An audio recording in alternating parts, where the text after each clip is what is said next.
Mahiya naman kayo sa inyong kapwa Pilipino. Binastos pa nila ako. What is the law and what Pakinggan ng proceeds of the illegal drug trade ng Duterte.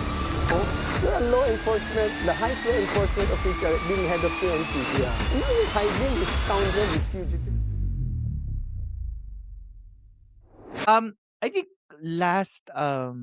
last part nito, ang gusto ko sana malaman as a guy with your personal opinion about all of this issue, ko sanang malaman is with the generational effect nito, negative or positive, ano po yung nakikita niyo na parang kabuuang maging epekto nito sa nakararami? Na maaari kasing mabigyan sila ng misinformation or disinformation kasi ito yung nangyayari na ngayon eh. Marami na lumalabas na may tama, may maling. So, especially sa mga kababaihan, ano ang tingin ninyo na maaring dapat gawin nila para ma-filter out nila 'to at paano natin as tayong kalalakihan to probably control the generational aspect na sinabi niyo po kanina?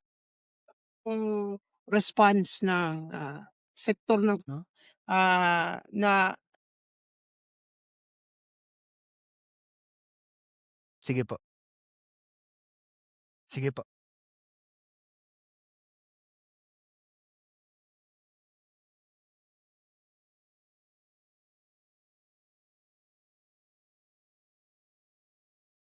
Mhm. hain ng ethic plane tapos sa debate at sa diskusyon opinyon, no? Parang ang di pagsasalita ay pagpabor doon sa pagpabor. Pangalawa, sa atin namang mga kalalakihan, alam mo, ang isang pangit na magiging epekto nito sa tingin ko, mabibigyan bala yung nakasanayan natin eh, na objectification nga sa mga kababaihan na sila ay bahagi lang ng ating kwento, joke, na Mhm. na sila ay object of our desire. Kita mo, mas mabibigyan mo ng mas logical explanation pa, differentiating your desire to actually doing it, no? Na Mhm. pwede na pala ito.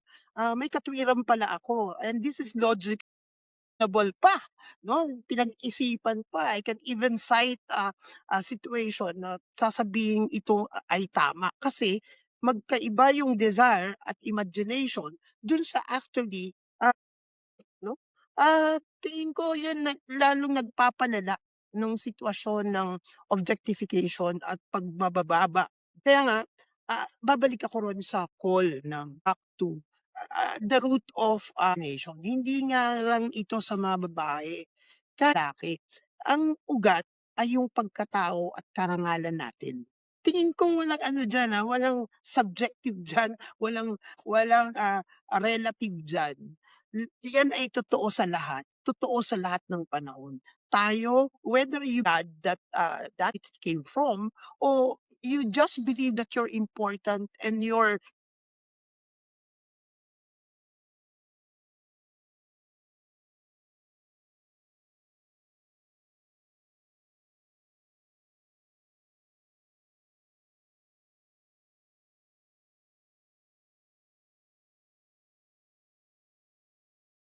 Mhm. do'n. Kailangan nating ingatan na masira sa mga darating na henerasyon because relative and being Correct. Kainaro, naku maraming salamat sa pagpasyal sa ating channel. Hopefully magkita-kita tayo sa susunod na podcast.